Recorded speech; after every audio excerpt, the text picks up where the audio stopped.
Hello, well, thank you everybody for coming along today. I initially discovered Auticon when I was looking into developing a series of events around DY, inclusive growth for DYW Glasgow, and some of this originated from a discussion from somebody who's here today called Julie McCluskey with BAE. We wanted to look at how we could reach out to all different aspects of young people and make sure we were putting measures in place to support them to get equal access to the employment market. Auticon, I was immediately impressed with everything they do once I was looking at the website, and I had to meet Emma quite quickly after that. So from the notes in the invitation, Auticon are an IT consultancy and social enterprise which exclusively employ autistic adults. So without further ado, let's hand over to Emma and Russell to let us know how a neurodiverse workforce would help benefit our business. Over to you. Okay. Well, good afternoon, everybody. I'm absolutely delighted to be here today, and thank you very much for having us. Ideally, we would love to be in Glasgow with you all doing a face-to-face session, but I'm sure we're all getting very used to Zoom sessions, so we'll make the best of it. Like Alan said, if anybody's got any questions, there will be time for questions at the end, but if you've got a pressing question, please feel free just to raise your hand and we'll do our best to answer. Now, my Wi-Fi is not the best, so I'm going to switch my video off, so hopefully we can carry on. So first slide, please, Alan.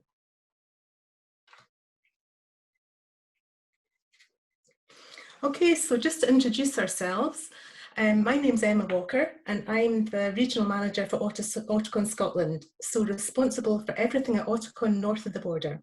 I'm also the mother of an autistic son.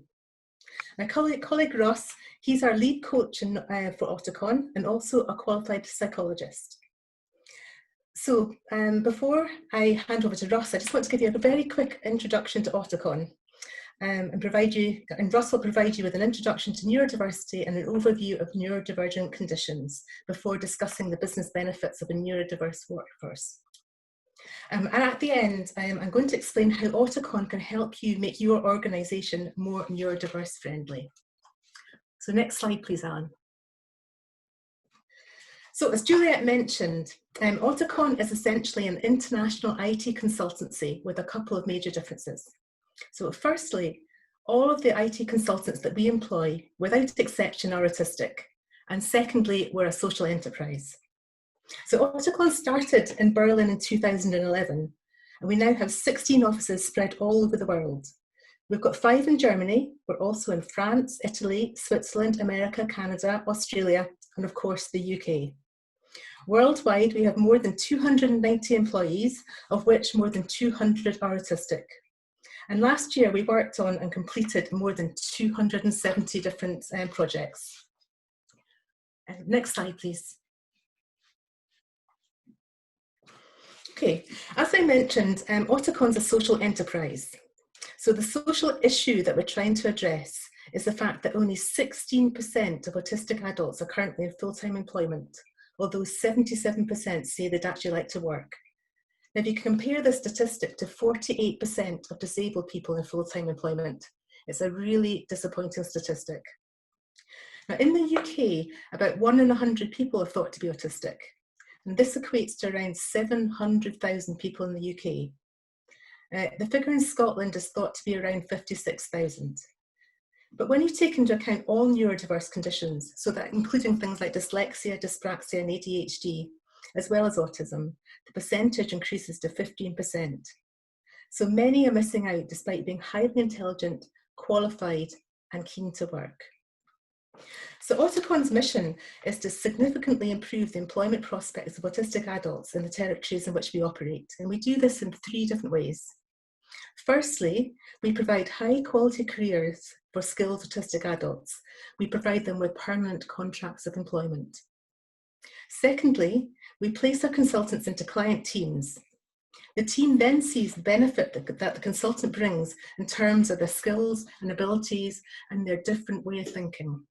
And this shifts their perception about autism. And thirdly, we believe it's this shift in perception that acts as a catalyst for organisations to bring more neurodiversity into their wider workforce. And this is how we make our bigger impact. So next slide, please.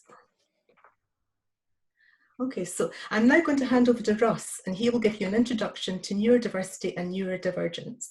Thanks, Russ. Thanks, Emma. Likewise, I'm going to turn my camera off just for bandwidth issues. And Alan, can you go to the next slide, please, if that's all right? Great, thanks.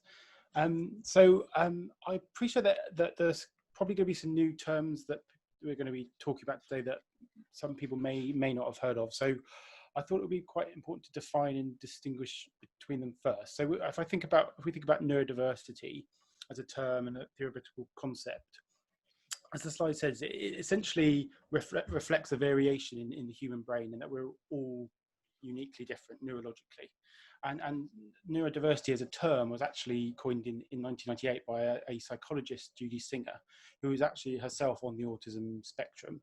So in that respect, neurodiversity really is a descriptive fact rather than the perspective. We're all different in our brains, how we think, how we reason, how we learn, how we process information, and how we express and interpret emotion. So neurodiversity is an umbrella term for how we're all different. Now, the neurodiversity movement, which people may be aware of and is now growing in society, has stemmed from this idea that because we're all different neurologically, there doesn't need to be this normal or healthy way of thinking or one way of cognitive functioning. And in this respect, neurodiversity refers to a kind of a shift in the conversation away from over-pathologizing neurodifference or neurodivergent conditions such as autism, dyslexia, dyspraxia, and ADHD to seen as a deficit or disability. And now actually what we really want to do is focus on the strengths and advantages that these differences can bring, particularly within the workplace. And this also relates back to the kind of unconscious biases and decisions that society has historically made, and by extension that we also refer to employers within that around things like the 9-to-5 working pattern, office lighting, open plan working, daily meetings or stand-up calls, the 9-to-5 pattern, reliance on kind of office working, which ultimately disadvantage some individuals who are neurodivergent because they may have sensitivity to light. They may be really distracted by open plan working. They may just prefer adjusted hours because they have difficulties with fatigue and sleep, or they may just have difficulties in how they communicate and may prefer slight tweaks and changes in how they're communicating. So as a result, what really anyone who embraces neurodiversity understands and kind of really has at the forefront is that understanding neurodivergence and neurodiversity is about understanding an individual's sensory processing and their information processing, and to understand that and accommodate it rather than having these people kind of conform to a norm which doesn't actually really exist.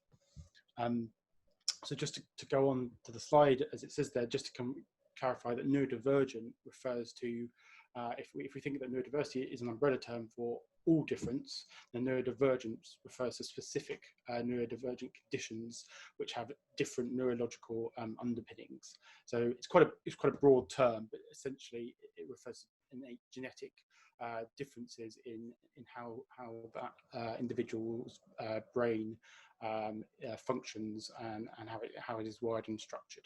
So, for example, we talk about autism, we talk about dyslexia, dyspraxia, and attention deficit hyperactivity disorder.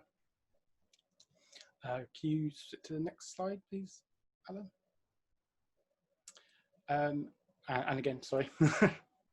So what I'll do now is, as Emma has alluded to, is the neurodivergent conditions make up 15% of the population in the UK. So I'll go through them now. But what we really want to get across is that you already work with someone with a neurodivergent condition. It's not like we're kind of tapping into kind of people that may be looking for jobs that are neurodivergent. You already work with someone that is autistic, or has autism. You already work with someone that has dyslexia and ADHD and dyspraxia. For various reasons, they may or may not have disclosed. And they may be requiring support. So what we really want to emphasize is that you already kind of need to be thinking about this. And I think really important perspective, looking at the talent and the strengths that individuals can bring. because aside from the kind of the social goal in increasing diversity, if we look from a commercial perspective, employers are kind of not aware and adaptive to the accommodations that individuals need in terms of adjustments. There's a potential for a lot of missed talent. So what I'll go through today is I'll focus on autism, and Auticon, our focus is on autism, and we support all our consultants who are on the autism spectrum. But as some of you may or may not be aware, autism often comes with co-occurring conditions such as ADHD, dyslexia, and dyspraxia. So what I'll do is I'll give you an overview of all of those neurodivergent conditions, and look at kind of what to expect generally, and what each a bit of information about each neurodivergent condition, and then importantly what some of the cognitive strengths that we see in terms of the applicability to the workplace in those different neurodivergent conditions. So if you can go on to the next slide, sorry, Alan. So if we first start with autism, or autism spectrum condition. So autism is a neurodevelopmental condition, which means it occurs from birth, so it's lifelong, as actually with all of the other neurodivergent conditions that I'll talk about are all lifelong. And as a neurodevelopmental condition, that specifically means something that occurs from birth, which impacts memory, learning, and cognition.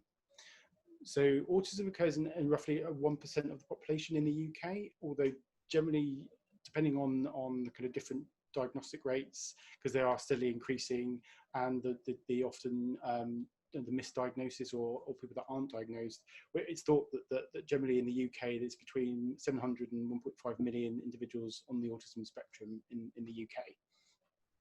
So at its base, autism is a difference in how a person interacts with the world from a social perspective and environmentally, and it influences thought, imagination, senses and sensory perception, emotion, and information processing. So what are the main differences for an individual with autism is difficulties with verbal and non-verbal elements of social communication and interaction. And this might include things like initiating or ending conversations, picking up on non-verbal social cues like body language, gesture, tone of voice, and just generally understanding the reciprocal nature of communication. And the reason for this is because, as with most of us, we don't actually realise these elements of communication that we do. It's kind of like an unwritten rule book of how we communicate socially and interact with one another. And we don't necessarily learn it. We kind of learn it through imitation, through caregivers and peers, and no one actually teaches us these things. We just do it kind of autonomously. For individuals with autism, they don't necessarily have this rule book. And it can lead to the social kind of world and social interactions and communication being quite unpredictable and quite overwhelming at times, and often feeling that they kind of misunderstand or they feel misunderstood in social situations. That's not to say that individuals with autism can't do these things. It's just not as intuitive, and that means that puts extra effort and extra great deal of mental strain on individuals with autism, because they have to consciously think about how they're communicating socially, and that can sometimes come at a cost in terms of mental health and well-being. Another really important aspect of autism to think about is the cognitive processing, cognitive elements, in particular things like the need for structure, routine, and predictability. So in certain situations, things like change and the unknown can be quite unsettling, and often can have a cumulative impact on an individual and their well-being. Individuals also have some differences in executive functioning. And executive function is not necessarily one thing, it's a group of kind of higher cognitive tasks and abilities that humans possess. So things like planning, prioritizing tasks, initiating and inhibiting tasks and attention, so shifting attention from one thing to another, memory and emotion. And individuals with autism often can have some differences in their executive functioning abilities. And one thing that people may be more aware of is something called theory of mind. It's also called mentalizing. It's essentially the ability to put oneself in another person's shoes or see perspective from another point of view. And I guess, and again, this is something that individuals to a greater or lesser extent with autism find slightly harder. And it can often mean that there's a barrier to kind of understanding what that other person wants from them, or to be able to predict and preempt how other person might be feeling or what they might be thinking. So this again kind of impacts socialization and social communication. And another bit to be aware of in terms of autism is the sensory processing differences. So things, and when we talk about sensory, we talk about hypo and hypersensitive, so both under and oversensitive to things like sound, so noise. Often a precursor diagnosis to autism is as extreme sensitivity to noise, so it's called hyperacusis. So often individuals will go and have a referral for hyperacusis, and then that will often lead to a diagnosis of autism. There's a lot of co-occurrence between the two because of the relationship between the sensory perception. So often that can mean, you know, things like obviously overt noises, so alarms or busy kind of traffic being quite painful and physically damaging, or other kind of quite kind of subtle sounds, so things like wires or equipment, or people having phone calls, particularly if you think about the workplace, the different kind of the humdrum of the workplace.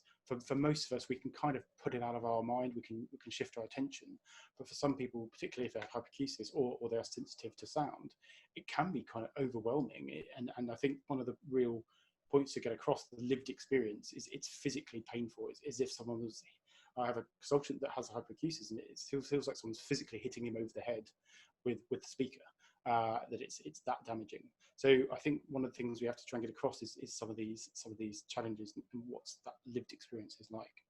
But other sensory elements include lighting, of course. So different lighting can be quite overwhelming to a similar extent, but also things like smells and temperature, particularly kind of hyper and hypersensitive to certain kind of heat and the cold. But also proprioceptive and vestibular difficulties, so things like balance and orientation. But really importantly, individuals with autism bring lots of strengths, and that's one of the things we really champion at Auticon. In particular, people on the autism spectrum are extremely highly analytical and have a really detail-focused mindset. So this is known as central coherence in the technical kind of jargon. And that is actually part of the diagnostic assessment. So central coherence is an essential part of a diagnosis, and that is, it basically means being detail focused, and it's an element of cognitive style. So for someone on the autism spectrum, they also will have an innate ability to focus on detail, and that lends itself to things like sustained attention, concentration.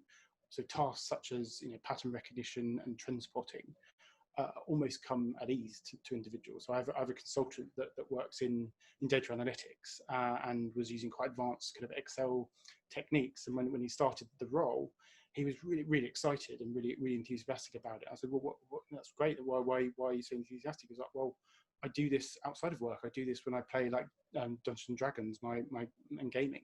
I use the exact same kind of formulas and analytical kind of type skills that I do in this role. So it's not just, it's an innate ability that sometimes people have, and I think it's important that we kind of harness that.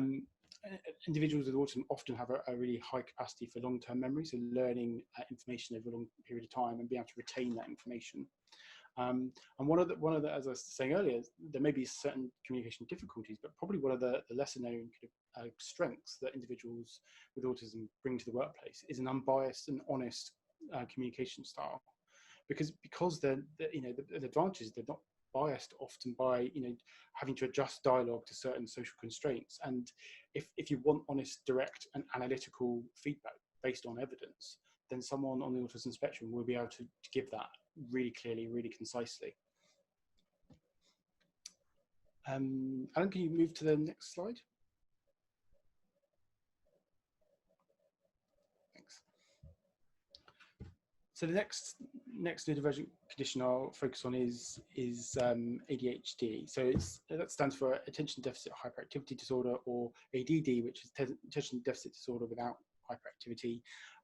So ADHD is a neurodevelopmental condition characterized by persistent patterns of what they call inattention and or hyperactivity and impulsivity. And this primarily affects behavior, but also concentration, attention, and information processing. And it occurs in between about 2 to 5% of the UK population. So when we think about inattention, it's kind of similar to things like executive functioning, so difficulties with concentration, distraction, being easily distracted, or difficulties with short-term memory.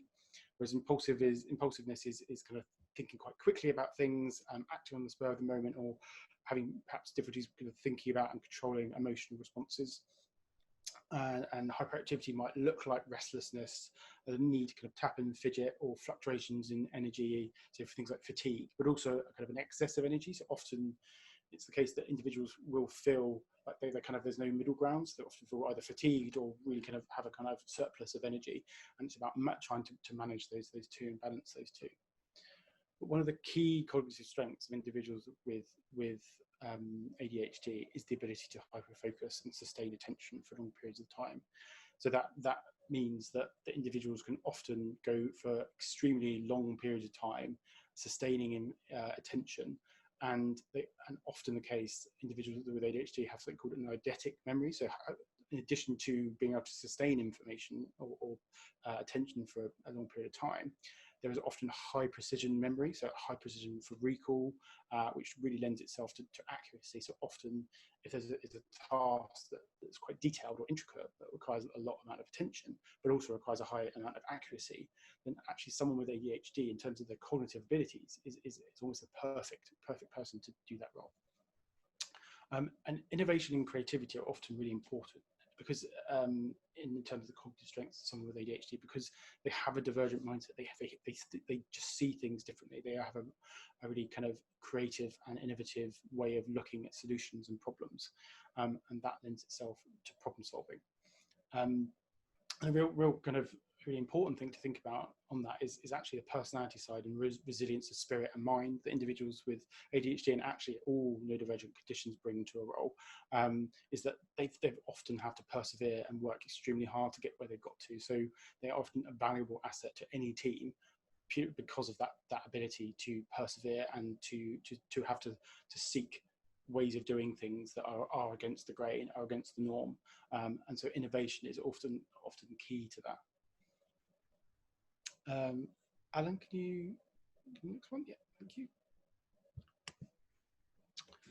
So next slide I'll talk about is dyslexia. So dyslexia is a learning difficulty. So it's not a learning disability. There is a lot of debate and kind of misunderstanding between the term disability and difficulty, but dyslexia is a learning difficulty which affects 1 in 5 people, and like autism is on a spectrum, a continuum, with some people experiencing milder symptoms and others more profound and severe challenges. And whilst it primarily affects reading and skills, it also affects information processing and the learning of literacy skills. So it's really important to think about that when we usually think that individuals with dyslexia perhaps have difficulties kind of seeing letters and words, and kind of maybe kind of make reversal error, so seeing words in a different way. But in fact, studies have shown that individuals with dyslexia see and perceive words in the same way that those without dyslexia. But what the difference is something called phonological processing difficulty. So it's that the area of the brain which is involved in speech production. It means that they don't necessarily have a difficulty seeing language, but decoding and manipulating it.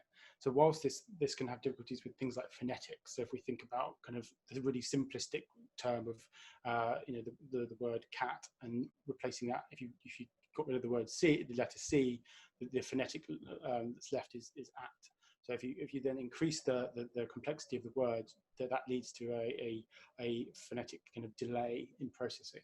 But also, it's really important to think about it's not just a kind of a linguistic delay, it's kind of difficulties in recognizing words, and sometimes in spelling and verbal memory, and kind of visual processing, as well as just general information processing and organizing of memory. So it's important to think about dyslexia is not just around kind of language or linguistics. So one of the strengths or many strengths of individuals with dyslexia, and it's important to kind of think about this, is that actually in a study that was done, a disproportionately high number of individuals with dyslexia were entrepreneurs. So 35% of those assessed were entrepreneurs, and that includes people like Richard Branson, Jamie Oliver, Winston Churchill, Einstein, Agatha Christie, and Walt Disney. So as you can see, a variety of individuals with different creative and innovative roles and responsibilities and abilities who can thrive in their chosen field. And I think it does suggest something about the way in which those with dyslexia are creative and kind of do things differently and don't conform to the normal way of doing things. But generally, from a cognitive perspective, individuals with dyslexia showed increased strengths in abstract reasoning, which allows them to think more flexibly and more logically about situations and generate solutions which are kind of beyond the most obvious, and be able to extrapolate logic rules or relationships between different scenarios. So that it's kind of, as I said again, you know, innovation and creativity and flexibility of thought. That really the hallmark of individuals with dyslexia. Next slide.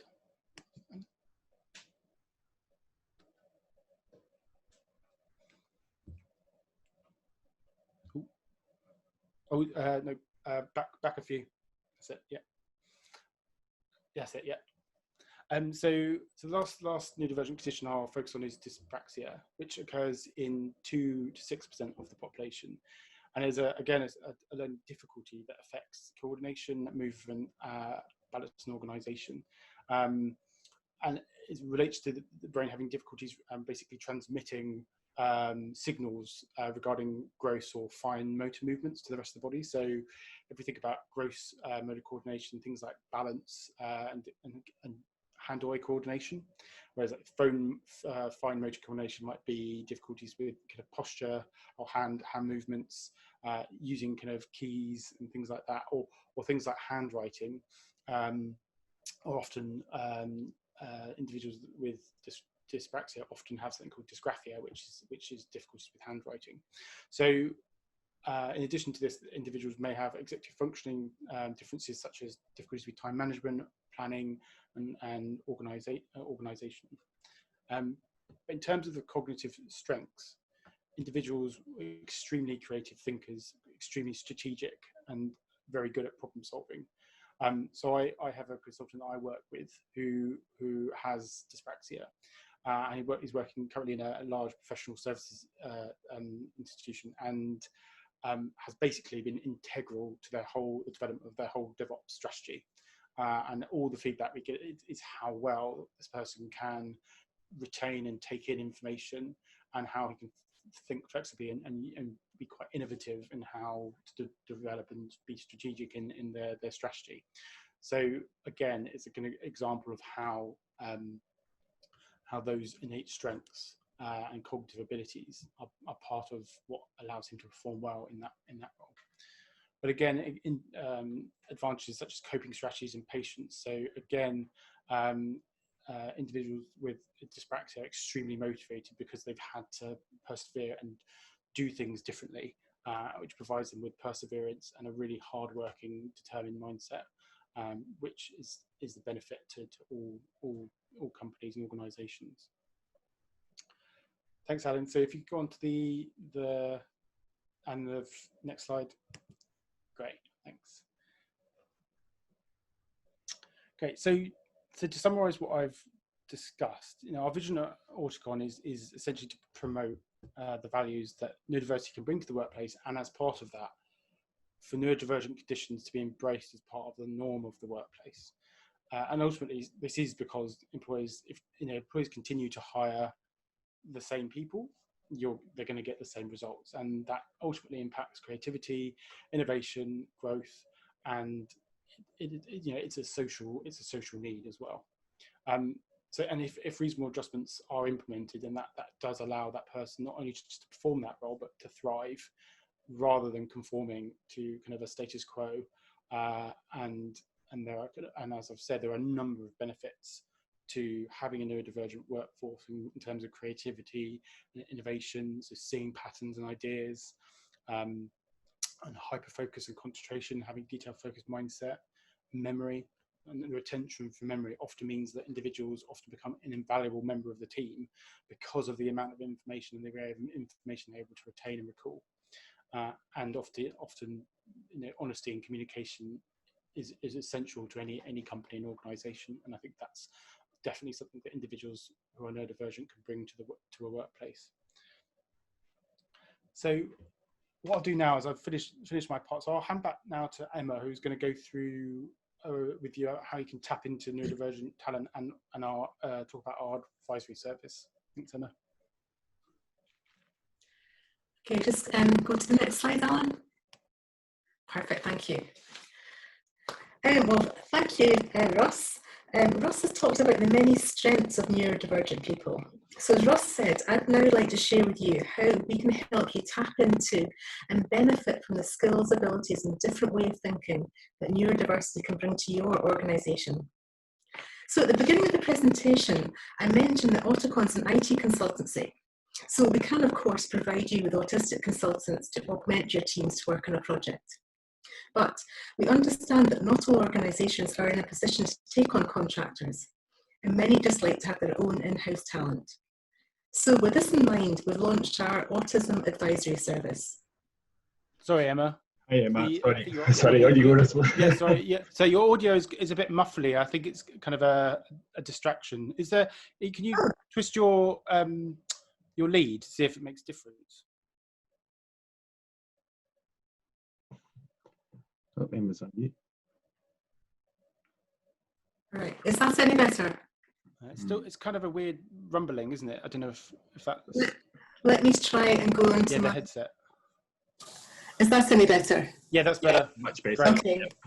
Thanks. Yeah, so I'll start from the beginning of that slide. I was just essentially saying that not all organisations are in a position to take on contractors. Many like to have their own in-house talent. So because of that, we thought we'd launch our own Autism Advisory Service. So the focus of the Autism Advisory Service is to be a catalyst for change that benefits neurodivergent people. So we aim to work with organisations to increase their understanding and acceptance of neurodiversity and also make their workplaces more inclusive. So we want to share with you the experience that we have gained through the consulting side of our business so that you can attract, recruit and retain your own neurodiverse talent. The good news that I bring you today is that we can currently provide this service for free because we've secured funding from the Scottish Government's Increasing the Understanding of Autism programme. The programme's aim is to make Scotland a more accessible, inclusive and understanding place for autistic people to learn, work and live, and increase understanding and acceptance of autism and autistic people among the neurotypical population. So I'm very aware of time and we want to allow time for questions. So I'm just going to give you a very quick overview of the service. I'm happy to go into more detail if anybody wants to follow up after the presentation. So next slide please, Alan. Okay, so looking at how we would work with organisations. We can advise you on how to make your processes and practice more neurodiverse inclusive at each phase of the employment life cycle. So we would look at how you attract, assess, recruit, onboard and retain people in your organisation and look at disclosure for every single pillar. We would review existing processes and structures and then provide theoretical and practical guidance and support so that you understand how they either work or possibly don't work for neurodivergent candidates and employees. Based on this review, we make recommendations to adapt, improve or even create new processes, structures and resources to better support both your neurodivergent colleagues and the managers and teams. But we're realists. We understand that there's quite often hurdles you'll come up against that could prevent you from implementing some of our suggestions. So we try to provide you with multiple options so you can at least make some changes that will still take you further towards inclusivity than before we worked with you. So, firstly, we will provide a range of options, and we don't provide a blanket set of recommendations because that doesn't really work, because everybody is different and every organisation is different. So while there's some things we can recommend that are general best practice principles, there will be things specific to your organisation that we will make tailored recommendations on. We understand that sometimes the ideal scenario isn't possible, or isn't possible at the current time, as you may be restricted by wider policies, for example. So we want to empower you with the information you need to tailor your support to an individual, so not necessarily a mass group of neurodivergent colleagues. As every condition is different, it's also very differently experienced for every individual as well. That's a really key point. So secondly, we believe in having a very flexible approach. We understand that you may have business goals that determine things like where we start in the employment life cycle or what we start with. So for example, many companies at the moment have recruitment freezes, so it makes sense to start with the retention pillar. So that way you can ensure you have an inclusive and supportive workplace for any existing neurodivergent employees you currently have. And finally, we want you to be autonomous and not need us. So everything we do is with a train-the-trainer approach, meaning that we use every opportunity possible to educate you and your team or department about neurodiverse conditions, their nuances, and support in the workplace. So we want to be able to work with you, then leave you to pass down this work to future managers and colleagues, so you end up with a genuine, inclusive culture, and not treat the training just as a one-off project. Next slide, please, Alan. So we hope that this has provided you with a bit of insight into what we mean by neurodiversity and the benefits of having a neurodiverse workforce. The brains of those with autism differ from those without, but the brains of those with autism differ from brains of others with autism. So please do contact me or Russell if you'd like any more information about how we can help you make your organisation more neurodiverse friendly so that you can benefit from the amazing skills, abilities and different way of thinking of neurodivergent people. Thank you.